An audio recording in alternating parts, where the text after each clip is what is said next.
Hey, what's up, people? How's it going there? Hope all's well. I got an interesting topic. I know I just like last week and a week before, I'm like, damn, man, I'm running out of shit to talk about here. I've been out here 3 or 4 years talking about me. I'm like, I'm running out. I got to go out there and make some more stories. Well, it just so happens I went out there and made some more stories. Like, the shit just lands in my lap, you know? But what happened is there's a film, like a blockbuster that I did. And this guy, he went over the top of it. I made a video about it, put it on my Instagram. Like, look at this guy. He went right over me. Look at the size of the wall he's got here. He could have went anywhere else and this and that.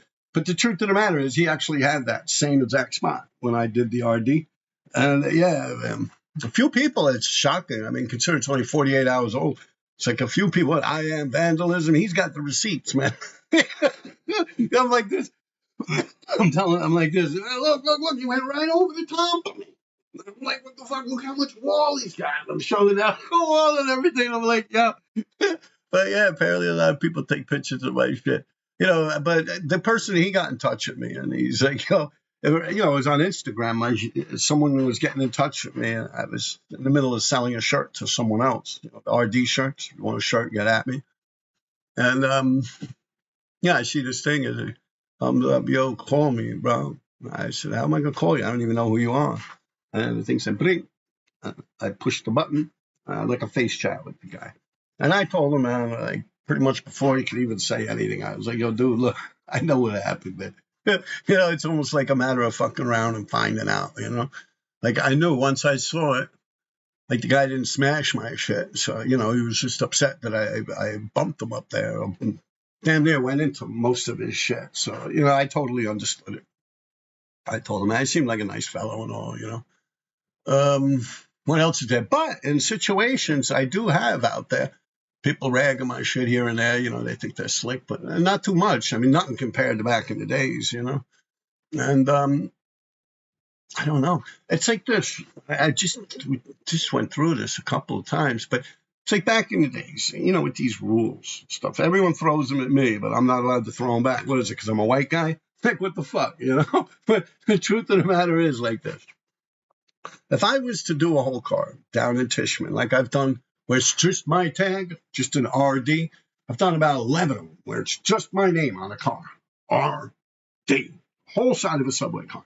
Now, when I would do this, there would always be people like fill-ins down below or even small little under the windows pieces or something like that. And you do a whole car right over the whole thing. No one bitches or complains. They're like, yo, he did the whole car. He did the whole side of the train. Like, or even if I did it top to bottom, like, I don't know. There was never issues like that. I feel like you guys are kind of like Malibu's Most Wanted, like Malibu, like that dude. It's like computer gangsters. I see a lot of people are trying to amp up. People that go against me on this and that. Let me tell you something about those people. Those are people that went up against me and lost. And they're still trying to find a fucking W, man. That's the truth, man. I wouldn't put much sense into that. Matter of fact, one of them people that I see that's instigating a lot of this shit is MK, MPC. I haven't heard from him in a while.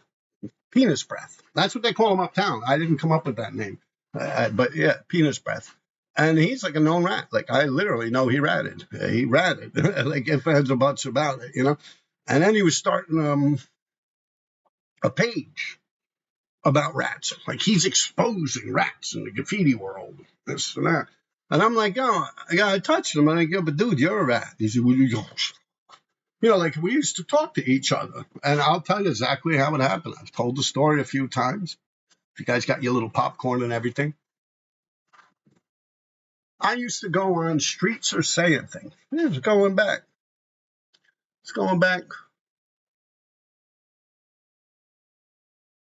I don't know, pretty far, man. 2007, maybe 2006, 2007. And there was this thing called Streets Are Saying Things. And Cope 2 would be on there. And, me and him, we'd pop shit to each other. Yo, fuck you, yo, this, that, blah, blah, blah, blah. Normal bullshit. Me and him, we do that to each other. We really don't hold no anger towards each other or anything. Yeah. I mean, over the years, it is what it is, But this guy, MK, he gets in touch with me. He's like, yeah, fuck that guy Cope too, man. Yo, this that, man. He ain't nothing, this, that, and blah, blah, blah, blah.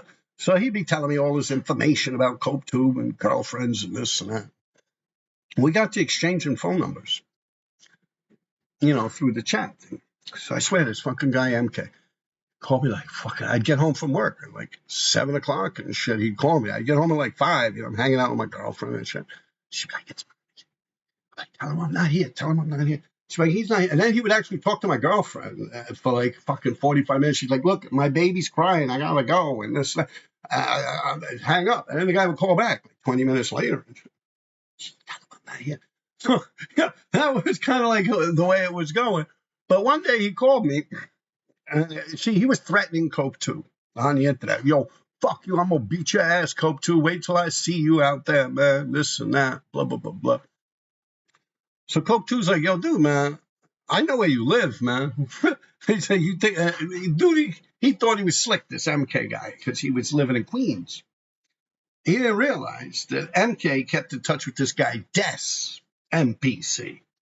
So now Cope 2 got the information to where this dude's living through Des, MPC, who's like MK's best friend back then. I know, it's a lot of weird, like, initials and shit. Just follow along here.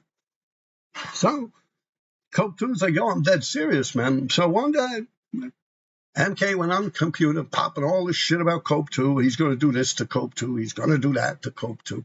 So Cope 2 went there with Ovi. And Ovi's still out there. Cope 2's out there. If he's truthful about it, he'll tell you. Ovi's around. They don't even hang out with each other. This is how long ago this happened. So Ovi and Cope 2 go to MK, MPC's house on the directions of Des, MPC. DES, but not the Des that was with Sash and Pate, Sash, Pate, Des, Kaya, shit like that. Not that dude, different Des from the Bronx, MPC. And gave him the information. So Cope 2 goes to his house, rings his bell, knocks on the door, rough, from what I understand. He pounded on the door, might be the term we can use in this situation. So, how do I know all this? Because MK called me. MK called me himself. He's like, yo, Rob, fucking Cope 2's outside my house, man. He's with Ovi. What do I do? Oh, my God, what do I do? So, I never met this guy a day in my life, this MK guy. I'm like, well, I'm thinking, he's some kind of badass. He's talking all this shit on the computer and stuff. So I'm like, well, go fight him. That's what you said you wanted, right? You said if he goes by there, you're going to fuck him up, right? I'm like, yo, go fuck him up, right? Am I wrong? He said, no. I'm going to wait till the cops get here. And I said, what do you mean you're going to wait till the cops get here? Go fuck him up. I said, no, I called the cops. Once he said that, I hung up on him. Never spoke to the fucking guy again. I'm going to call the cops. Holy shit. I hung up on him. That's a rat, all right? That's a rat. Then the other brother, Case 2 himself, told me he was in another country. I forget the country, but he told me in front of a lot of different people. I've talked to some of these people. Some of them don't remember the conversation taking place. They remember being there, but not remembering exactly what happened. And a few of them are like, oh, shit, yeah, I remember that. So, yeah. But the bottom line is, yeah, and even Case 2, like the dude was having an asthma attack. His brother. I don't want to get the wrong one involved. I think it was Cavs, the one with the glass eye. Cavs, yeah. They got caught right on trains or some shit. And everyone else got away. And I think he had an asthma pump from what Case 2 was telling me. And they were keeping their cops. Told them, we're not going to give you this asthma pump. And I guess after being chased and plus spray paint and stuff like that, it's probably like, so like, we're not going to give you this asthma pump unless you tell us who you were with. Bigger and shit. At least that's what he told Case 2. And that's what Case 2 told me. A bunch of people there. Part 2, Part TDS. Not Part 2. Part TDS was there. Sear was there. Ripe was there. I believe Delta was there. He came with Case 2. Iggy's Bar, this took place. And, Case 2 sat there and told us the whole fucking story, man. Yeah.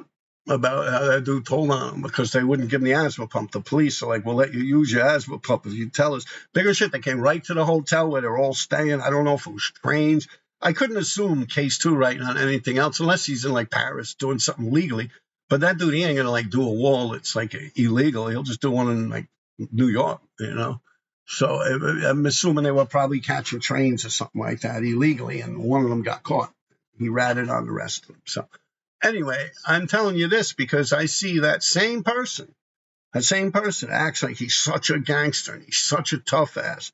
And he's like all this and that. And believe me, man, when the chips get down and they're like, shit is happening, he's going to the police.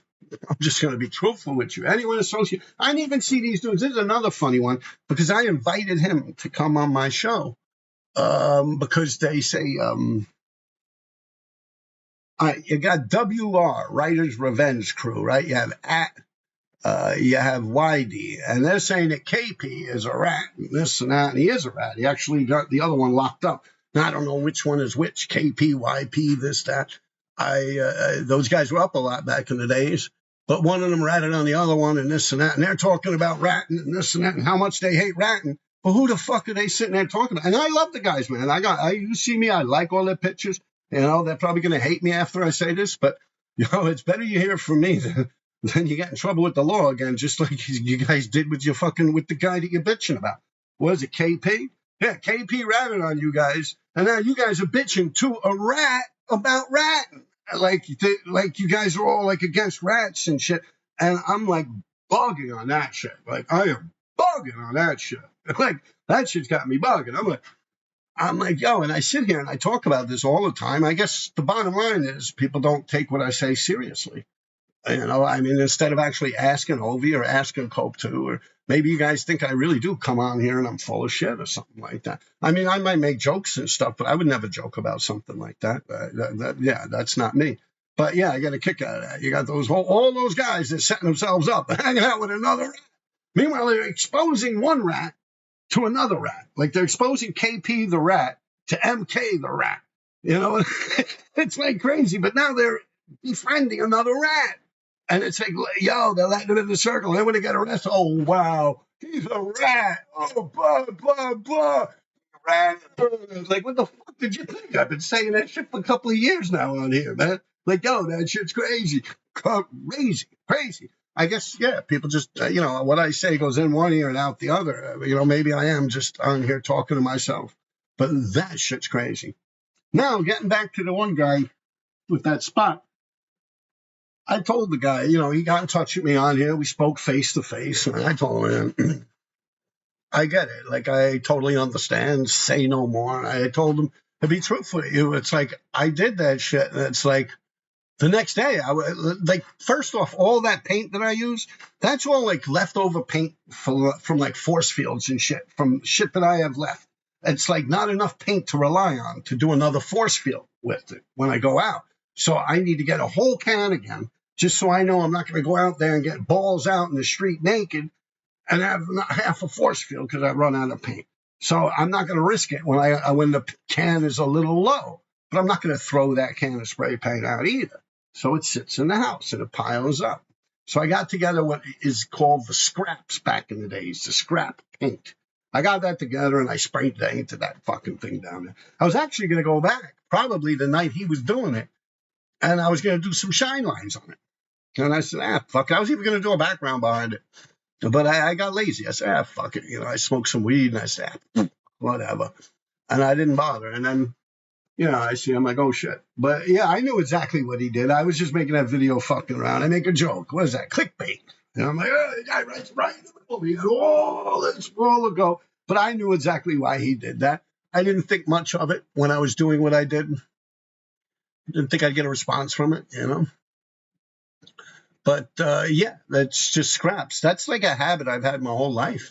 Even when I was jumping around down at Tishman, this layup onto Central Park, 2nd Avenue Tunnel, and it's the F train nowadays, when they were building that shit.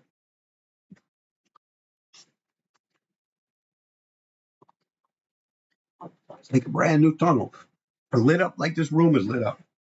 The train slanted a little bit like this. You could do top to bottom, whole cars. That's where a lot of people started doing their whole cars. The tunnel was brand new. Wasn't even built all the way through when I first went in there. We were going in there stealing jackhammers and drills and shit like that and selling them. And then one day we started noticing trains in there, JFK Expresses. Like, I'm pretty much known as the person that discovered that place. But I was with Meth and D3, I believe, on my encounters going around down there fucking around. And that's how we came across the place. But anyway, that was a brand new tunnel. And we had people from this neighborhood even that were breaking into the gang boxes and stealing shit and selling it to construction sites. It was, Tishman is what we call the place because Tishman was a construction company that was building that. You know, like they have the sand hogs busting holes down under the river. Was it the Union sand hogs?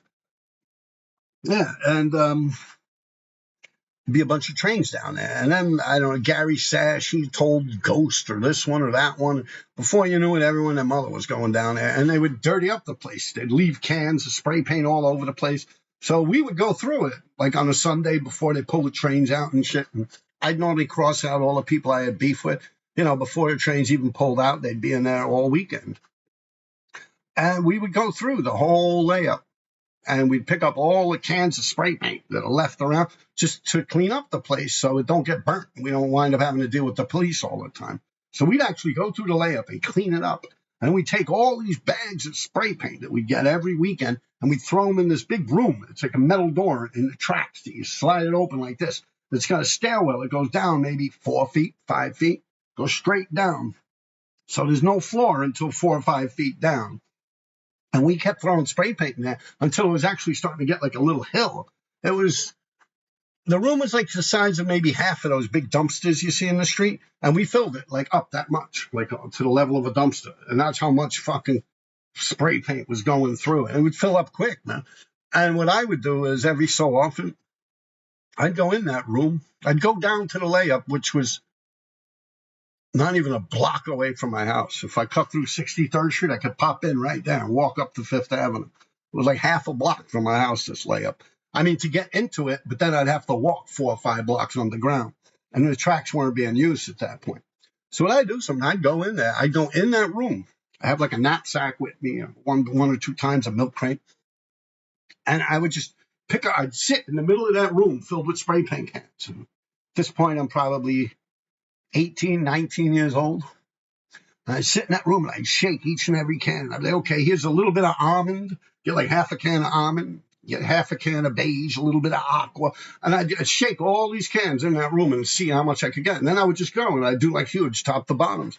Like the one that came off in that that book, The Pain Don't Go Away. That's a perfect example. Gary Sash, RD, it says.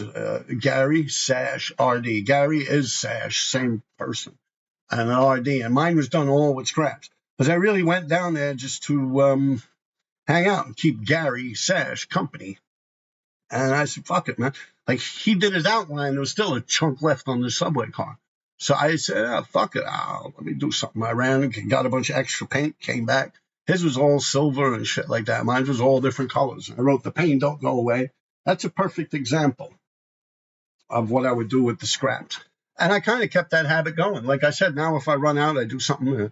I got to do like a bright colored force field so it stands out. And, I don't use the whole can on the force field. So I got a little something left. I come home, I put it off to the side. Before you know it, I'm like, I got to get rid of some of this shit. Let me go pick a spot. I bring it all. Ta-da. That's what I do. So really no skin off my ass. I actually think all the media attention and stuff that it's getting is it's good. It's it makes it worth it. But I don't give a fuck. I actually just like doing my tags, man. I started out, in the summer and stuff. Every summer I go out and I do a little thing here and there and stuff. That's about it. It's just I do it more or less for the footage.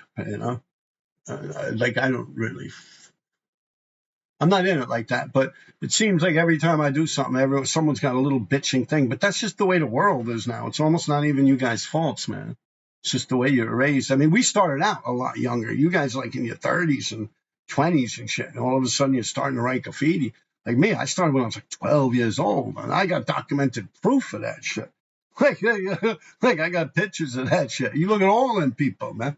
They all started out very young, man, 12, 13 years old. Most of them quit by 16, 18 and shit like that. And they just stopped writing, I remember when the trains died, I was already an adult. Like when the trains got clean and buff, I was like already 21 years old and shit. Like, yeah. So I didn't mind the trains going down or anything like that. But I don't know what else to say about that. But normally, yeah, if someone spends more time on something, they kind of claim the right to that wall. That's normally the way it works. And then you guys also mentioned this other thing on a different spot with a different writer. And that guy, I don't know. It's like some people say it's rims, and then some people say it's something else. It's like Chupo or Chapo. I believe it's like Chapo Guzman, like the cartel guy, Chapo. I believe that's how it's pronounced. But he went over something I did, and I'm like, I didn't even know. Like at first, I'm looking at it, and it's nice. It's not ugly shit. It's like it's like a bandana type movement and stuff, and it looks kind of Latin. I figured it's some guy from California or some shit like that. And he did it all with me. I'm like, oh, what the fuck? Someone's like, yo, someone knows him and this and that, and they're telling me all this. And I'm like, oh. But that spot, I look back at my tape. I videoed the whole fucking thing, and that dude was crossed out already. As a matter of fact, that whole wall was a mess.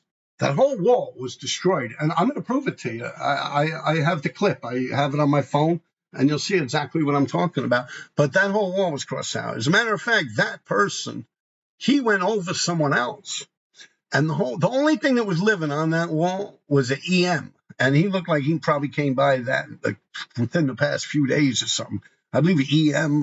I don't think he's the one that crossed out anyone. It was also like blue or red, and it said lower deck, like the Lower East Side. That's an old saying, LES. So I don't know. What I do think, if you really look at that, I'll show you the thing.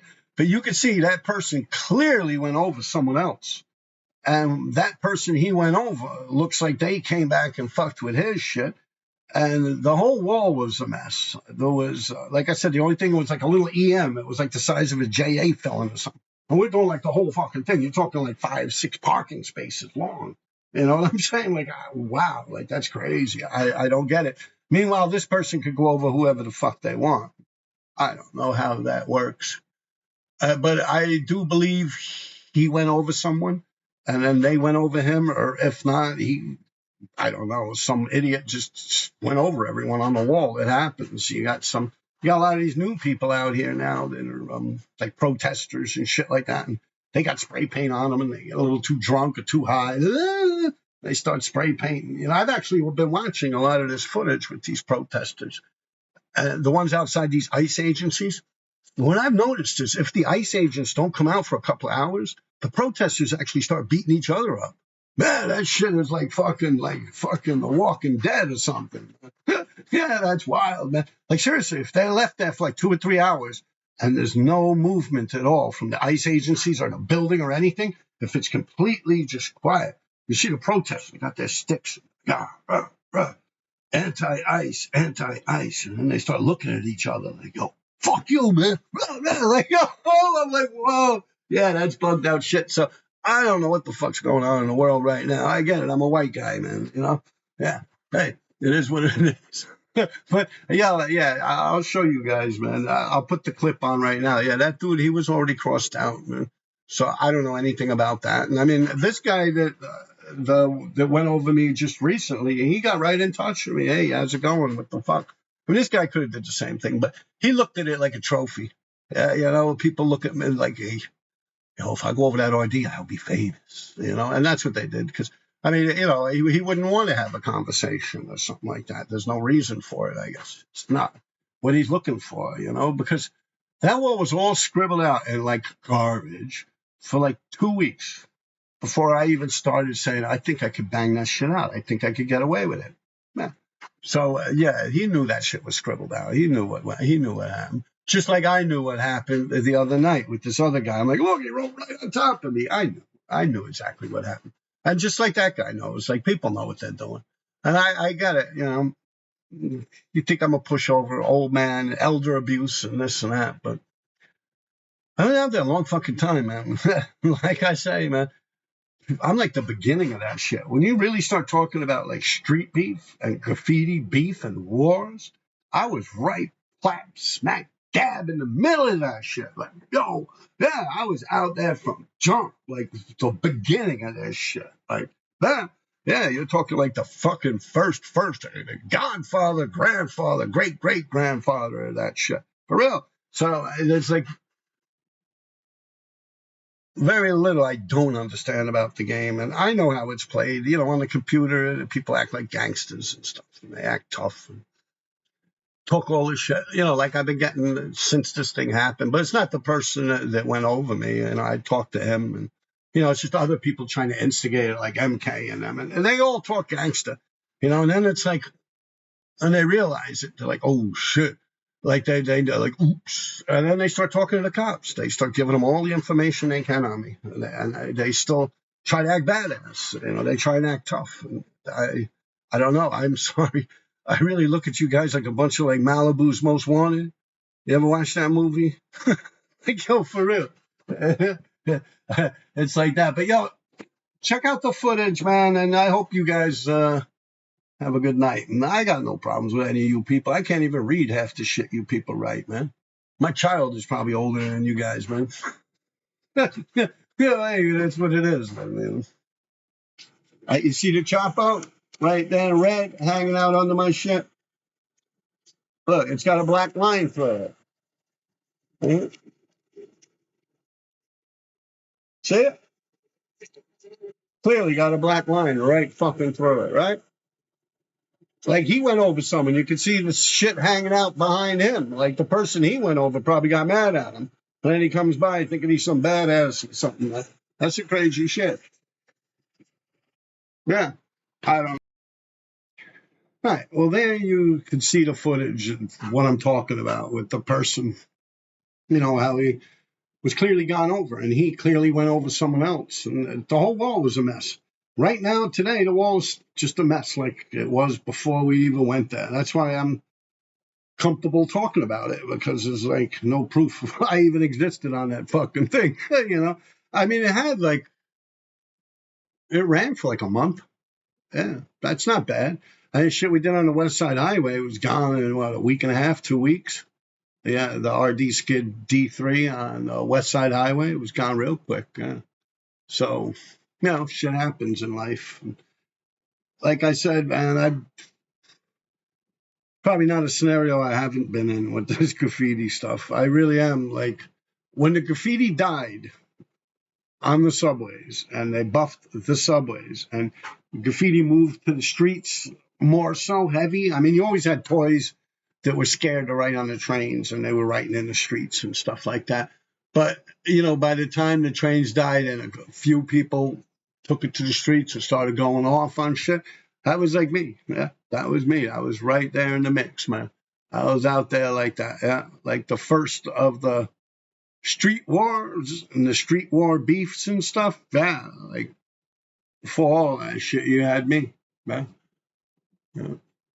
Like even MQ went over me for no reason. He picked my name out of a hat just because for fame.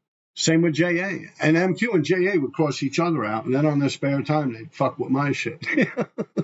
Yeah, for real. I mean, I had the whole city, all 5 boroughs wrecking my shit. And yeah, that's the beginning of it all. The streets, as far as it goes. I mean, you always have people writing in the streets or writing in the subways and stuff, but when it started getting pretty hairy, you know what I mean? But even in the train era, the last couple of years, and during the crack epidemic, it's pretty wild, man. But people are, it's, yeah, you can catch a bad one. You get cut open and shit. I was running around with a damn saw you saw down trees with and shit. And it's like, I might be an old man, but that should tell you one thing, that I'm a survivor, yo. You can't deny me that, yo. Still here. Yeah, but yeah, man. And hey, I'll tell you something else. That village is a stone's throw away from where I'm sitting right now. Wow. It's like, if I really wanted to play bad boy, if I wanted to get into gangster mode, what? Come on. Me and a couple people, man, we take that whole shit down, bro. Nothing to move, man. Think not.